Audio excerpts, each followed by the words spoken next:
Salut tout le monde. Salut, salut, un petit direct ce soir.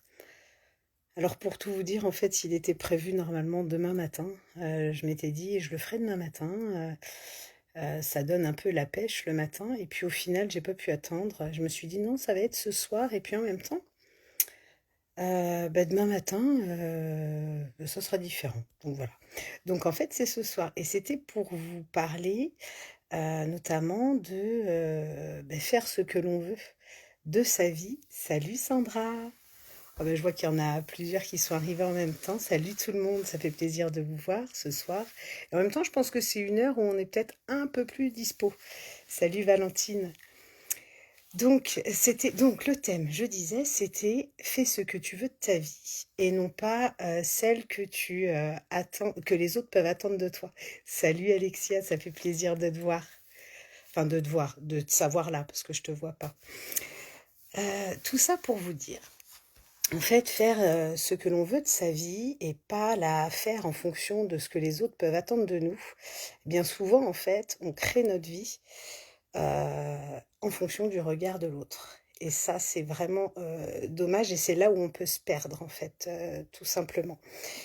Clairement, quand on se dit je zappe le regard de l'autre, je ne m'en préoccupe pas, je fais les choses pour créer ce qui m'est propre. Salut Karine! Ce qui me fait vraiment envie, et j'y vais, c'est en fait, comme encore une fois, je vous le dis toujours, hein, mais rester aligné avec soi. Et c'est franchement pas évident, parce que se dire: «Je crée ma vie en fonction de moi et pas en fonction de ce que les autres peuvent attendre de moi», parfois la frontière, elle est pas forcément évidente. Et je vous avoue que moi aussi, ça m'est arrivé il y a pas forcément très longtemps, puisque on va dire que depuis le mois de janvier, je faisais beaucoup, beaucoup de choses sur mon activité en tant que coach. Je bouge en fait, je suis pas calée au niveau de mon téléphone et je bouge un peu, donc c'est pas top. Et je faisais les choses en me disant, «Ouais, ça va leur faire plaisir, ça va être bien» et cetera. Bonsoir Virginie.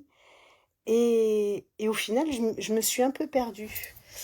Est-ce que je faisais vraiment les choses qui me faisaient plaisir? Est-ce que c'était vraiment les messages que j'avais envie de passer qui me faisaient plaisir et qui étaient alignés avec mon moi? Eh bien, pas tout le temps, en fait. Alors, j'écrivais jamais des fausses choses, loin de là, mais c'était pas forcément le message que j'avais envie de faire à l'instant T, etc. Et à un moment donné, quand je me dis, Sophie, tu te recentres et tu vas faire les choses pas par rapport à ce que les autres peuvent éventuellement attendre de toi, parce que vous imaginez bien, hein, derrière, enfin moi je capte pas tout derrière les réseaux sociaux, je sais pas ce que vous voulez vraiment, je sais pas ce que vous attendez clairement, hormis les personnes qui me contactent directement et qui me posent des questions, etc. Mais je le capte pas, donc en plus j'étais que dans des suppositions, donc les suppositions c'est à bannir totalement. Et donc je cherchais à me dire, je vais faire ça parce qu'ils doivent attendre ça. Eh bien, erreur en fait. Je me suis un peu désalignée là. Hop. Alors, ce qui est très bien, c'est que, comme je vous l'ai déjà dit, je me fais coacher moi aussi pour grandir, avoir cette prise de hauteur sur moi et vous apporter encore plus lors de mes accompagnements. Et ma coach, clairement, alors je pense qu'elle regardera la vidéo, donc elle le verra, m'a dit, mais en fait, Sophie, il faut que tu... Bonsoir Fabienne, il faut que tu restes à faire les choses qui te font plaisir à toi et les messages que tu as envie de passer. Et parfois, je disais, enfin, comme je lui disais quand on s'est vu la dernière fois, ouais, mais parfois j'ai envie de crier, réveillez-vous, réveillez-vous, parce que je sais tellement ce que ça fait quand on ne se réveille pas et que la chute est trop profonde, que j'ai pas envie de ça, en fait, pour vous tous. Et elle me dit, mais écris-le, en fait. Pourquoi tu le cries pas? Et pourquoi tu n'aurais pas le droit de crier sur un poste, réveillez-vous, et peu importe, ça ne plaira jamais à tout le monde puisqu'on ne peut pas plaire à tout le monde et ça, vous le savez tous. Et je me suis dit, ouais, t'as raison, alors je vais quand même le dire avec douceur et rappelez-vous, c'est un post que j'ai fait il n'y a pas très longtemps où je vous ai écrit «Je vais vous réveiller». Je l'ai écrit avec un peu plus de douceur, j'ai pas crié «Réveillez-vous», je vais vous réveiller. Et c'est super important. Et je vous ai pris mon exemple parce qu'on en a tous des exemples comme ça dans notre vie où, et on les a même jeunes, je dirais, vous savez... Alors, il y a Valentine qui dit: «Je dis toujours à mon fils: "Sois d'abord fier de toi avant de penser: "Est-ce que maman sera fière de moi?"» Valentine, tu as super raison et tu m'introduis très, très bien ce que je voulais dire par la suite. C'est que souvent, on peut voir des enfants, voire peut-être même nous, à se lancer à faire des études qui nous captivent pas plus. Mais, ça fait bien d'aller dans telle branche, ça fait bien de faire ceci et puis papa, maman vont être contents et en même temps, mes parents ont une forte exigence, ils veulent que je réussisse. Ouais. Ouais, tes parents, ils veulent que tu réussisses, mais toi, au fond, tu as envie de quoi, au final? Va jusqu'au bout des choses, certes, mais tu as envie de quoi? C'est la vie c'est leur vie, en fait, à nos enfants ou comme nous, quand on a été enfant, c'était notre vie, c'était pas celle de nos parents et nos parents avaient des attentes et peuvent avoir des attentes fortes comme moi, en tant que parent, je peux peut-être avoir des attentes fortes dont je ne me rends pas compte aujourd'hui parce que j'essaye d'y veiller quand même à ça. Mais ce que je veux dire, c'est que quand on crée sa vie en fonction de ce que l'on aime, de ce qui nous anime et pas en fonction de ce que les autres peuvent attendre, c'est là où on s'aligne vraiment. Et également, j'ai envie de dire, quand on fait un burn-out, parce qu'on parle beaucoup, on dit beaucoup que le burn-out, c'est lié à l'épuisement professionnel. Moi, je le rattache pas qu'à l'épuisement professionnel, en fait. C'est trop facile de dire qu'un burn-out, c'est lié à ça ou ça. Le burn-out, c'est un ensemble de choses où, à un moment donné, on a été fatigué très certainement très, très, très fort physiquement, mais il y a eu surtout un désalignement. Parce qu'imaginez-vous, en général, quand on fait les choses et qu'elles nous font vraiment vibrer, mais très, très profondément, qu'on le fait avec passion, avec amour, etc., bizarrement, on peut faire des heures et des heures sans que ça nous épuise réellement. Sauf que quand on est désaligné, ben, ce qu'on fait avec intensité, donc ça peut être au travail, si on ne fait pas un job qui peut nous convenir ou autre, mais pas que, ça peut être aussi ben, une vie quotidienne, ça peut être plein, plein de choses. Eh bien, ça fait que voilà, ben, tout ça fait qu'on est désaligné et avec toute cette fatigue-là, eh bien, on tombe. Alors, c'est pour ça que moi, j'aime pas dire que le burn-out, c'est lié à de l'épuisement professionnel seulement. Non, c'est lié à un désalignement. Il faut vraiment, en fait, que vous puissiez vous dire, je crée ma vie et je la crée pas en fonction de ce que les autres. La moindre chose demande beaucoup, oui, quand on est en burn-out, on est tellement bas, en fait, que le moindre effort demande énormément, énormément, énormément. Mais de toute façon, c'est une question de réalignement. Donc il faut se réaligner, revenir à sa place, comprendre plein de choses, bien évidemment, mais l'important, en fait, que vous soyez en burn-out, en pré-burn-out ou en post-burn-out. Mais en général, si vous êtes en post-burn-out et que ça, vous ne l'avez pas compris, le prochain burn-out peut vous guetter. Je dis bien peut, hein, c'est pas évident, mais peut vous guetter, bien que je ne le souhaite pas. Et l'idée, c'est vraiment, en fait, de se dire, je crée ma vie. Je crée la vie que je veux. Alors, je dis pas d'aller, ça je vous le dis souvent, d'aller sur une île déserte ou autre, mais c'est je crée en fonction de moi. Et je crée pas en fonction de ce que les autres peuvent attendre de moi. Alors, je vois qu'il y a Virginie qui dit, pas évident de faire ce qu'on veut de sa vie lorsqu'on est en couple, surtout quand on est très différent. Je ne sais pas ce que vous en pensez. Alors, je vais dire un peu ce que j'en pense.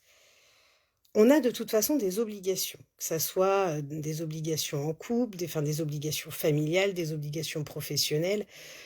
Moi, ce que je veux dire par là, il y a des choses professionnellement qui sont plus euh, obligatoires et je le fais pas par envie. Voilà, parce que c'est obligatoire, mais ça fait partie de ce que je veux créer.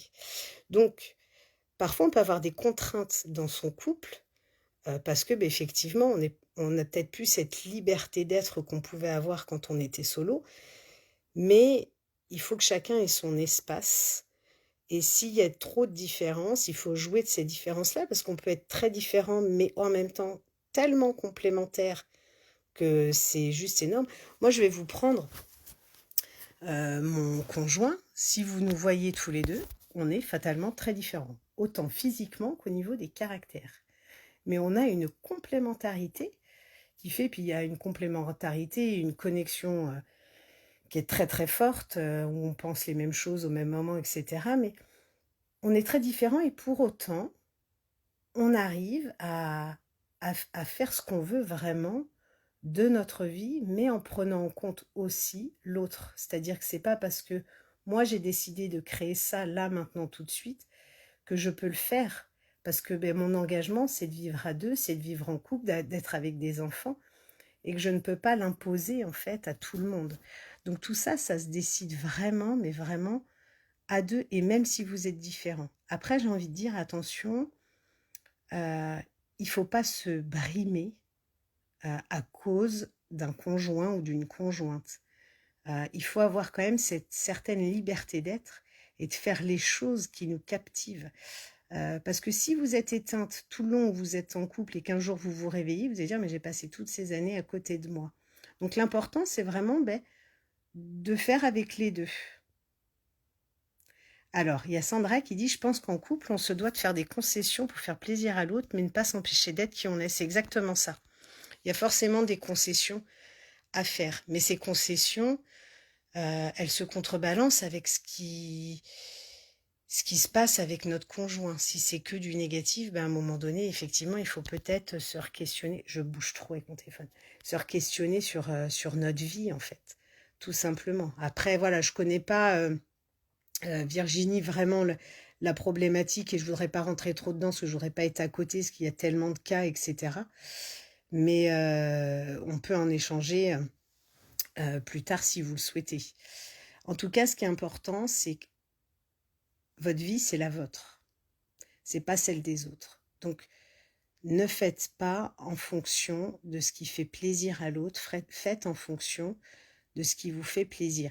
Imaginez-vous, vous recevez des amis et vous avez envie de leur faire super plaisir, mais vous, ça vous fait pas du tout plaisir. Mais clairement, ça va se ressentir, vous n'allez pas vivre le moment, ça va pas être top. Quand on a envie de faire plaisir, quand on reçoit ses amis, mais que ça nous fait plaisir, on passe un bon moment parce qu'on est aligné avec soi. C'est un exemple complètement banal, mais c'est pour vous faire voir comment ça peut se retranscrire.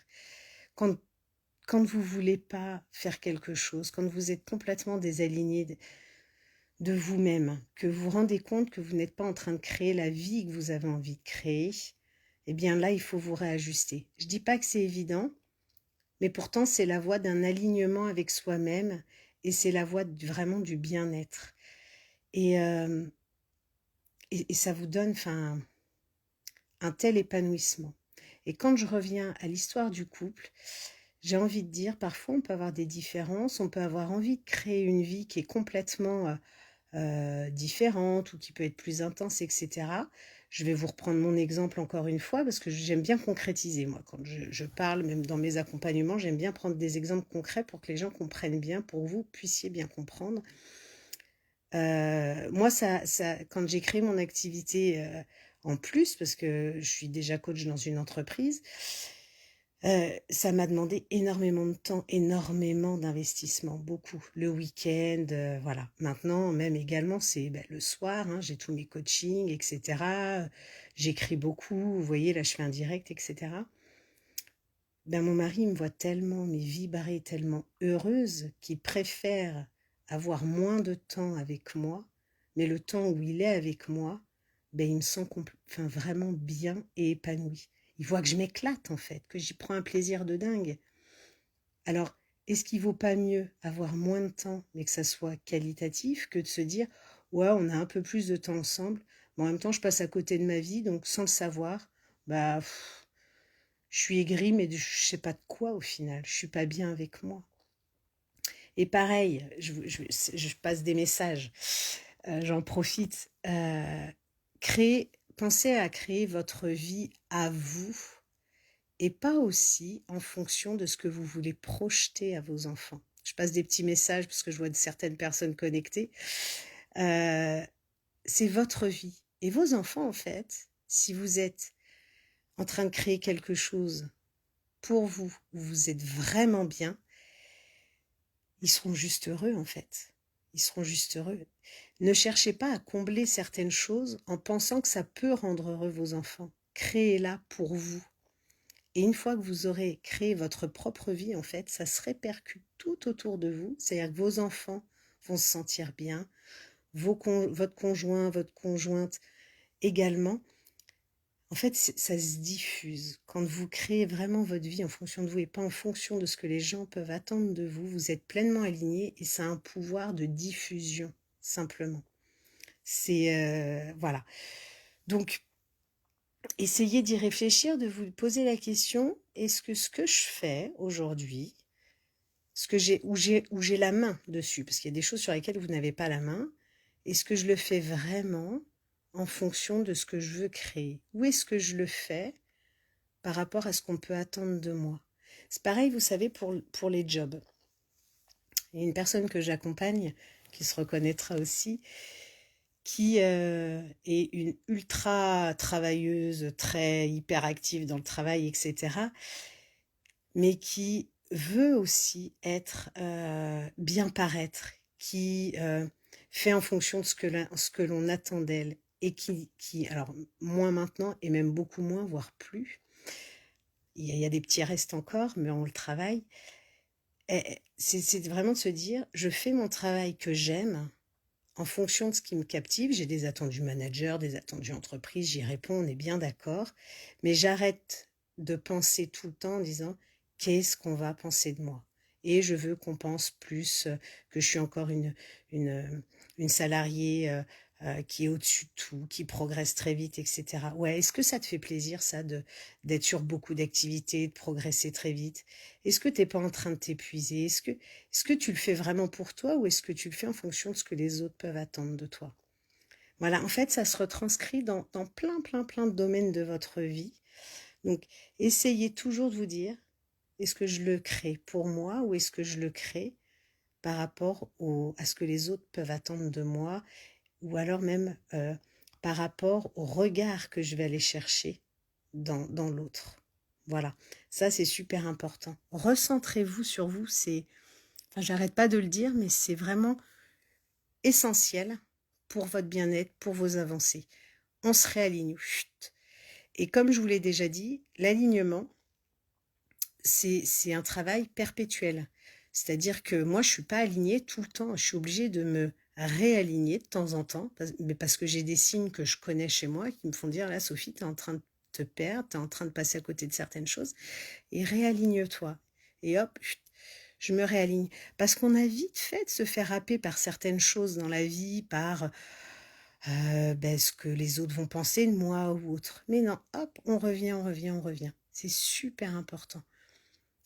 Votre vie, elle vous appartient, elle est à vous, et ça serait dommage en fait de trop souffrir juste par rapport aux attentes que les autres peuvent avoir de vous, ou par rapport à la projection que vous vous faites de vous à travers le regard des autres. Ça serait vraiment dommage.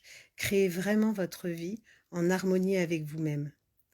Qu'est-ce que c'est que se réaligner, Valentine? C'est ça? Se réaligner, c'est ne pas se perdre. Se réaligner, ça veut dire que c'est quand tu es à côté de tes baskets, que tu fais les choses et que ça ne correspond pas à qui tu es, à tes propres valeurs, à tout un tas de choses autour de toi. Alors, il y a valeurs, mais il y a plein, plein de choses. Et que tu sens que tu vibres plus. Tu te lèves pour te lever parce qu'il faut se lever et aller travailler, et que c'est comme ça que tu vis la vie un peu par fatalité, ou que tu... Mais en tout cas, le réalignement, c'est revenir à ces valeurs, à qui tu es profondément, pour être juste et simplement heureuse. Heureuse. Moi, depuis que j'ai fait tout ce travail de réalignement, il m'arrive juste de regarder le soleil. Parfois, vous allez dire, elle est perchée, Sophie. Voir la lune, je la regarde tous les soirs. D'ailleurs, ce soir, il y a une lune. Je la regarde tous les soirs, la lune, et en les regardant, je me dis juste, oh, je suis heureuse. Oh, c'est beau, et je suis bien, et je suis heureuse. Et c'est juste chouette, en fait, de se sentir bien, mais à l'intérieur de soi, et pour tout ce qui nous arrive. Tout ce qui nous arrive, on le vit bien, on le sent bien, et comme je l'ai fait aussi, je l'ai dit sur un post, il n'y a pas d'échec, on rebondit, on se sent simplement bien, enfin, aligné avec soi-même. Et l'alignement, Valentine, tu vas le chercher par rapport en l'occurrence, à tes valeurs, à ce que tu es vraiment profondément. Mais ça, on va le chercher C'est un travail en fait. On va chercher qui tu es, ce qui te passionne, tes valeurs, etc. Et on voit comment ne pas t'éparpiller et ne pas être à côté de toi-même en fait. Alors il y a Virginie qui me dit également, effectivement, je vis par rapport au regard des autres. Merci pour vos conseils car je passe à côté de ma vie. Ouais, mais c'est normal Virginie, mais on est beaucoup, beaucoup, beaucoup, mais moi aussi je suis passée par là. On vit souvent par rapport au regard que les autres peuvent poser sur nous. Mais ça, on a été éduqués comme ça. À l'école, les notations, etc. En fait, on était tout le temps jugés dans le regard de l'autre. Est-ce qu'à l'école, on nous demandait, tiens, est-ce que toi, là, ce que tu as fait, est-ce que tu es content de toi? Est-ce que tu y as pris plaisir? Pas du tout. On nous jugeait, on nous mettait une note. Donc on a été construit comme ça, en fait. On nous a construit dans le regard de l'autre. Sauf que c'est pas ça la vie, en fait. C'est pas l'autre qui construit notre vie. Parce que si vous faites un truc qui vous plaît pas du tout, que vous avez par exemple un job qui vous plaît pas du tout, vous êtes en couple avec quelqu'un qui vous plaît pas, etc. Mais que l'autre vous dit c'est chouette, c'est top, c'est nickel, ouais, super salarié, super femme, super mari, etc. Mais que vous, ça vous plaît pas du tout, ben vous êtes en train de créer en fait une vie par rapport à l'autre et pas par rapport à vous-même. Et c'est vraiment par rapport à vous en fait qu'il faut avancer. Il faut créer votre vie, votre vie. C'est super important. Donc voilà, c'était mon petit message du soir. Je fais trop bouger mon téléphone, j'espère que je vous donne pas la nausée. C'est que en fait, je l'ai pas mis sur trépied ce soir et je le tiens d'une main et, et j'ai ma main qui s'engourdit. Donc voilà. Donc j'espère que je vous aurai apporté un petit truc ce soir sur le fait de créer sa vie. Et puis voilà. Donc c'était mon petit message qui était prévu initialement demain matin, mais comme je vous ai dit, j'avais une forte, forte envie de vous le partager ce soir. J'avais pas envie d'attendre demain. Donc voilà. Je vous souhaite à tous une très, très belle soirée et je vous dis à très vite. Bye!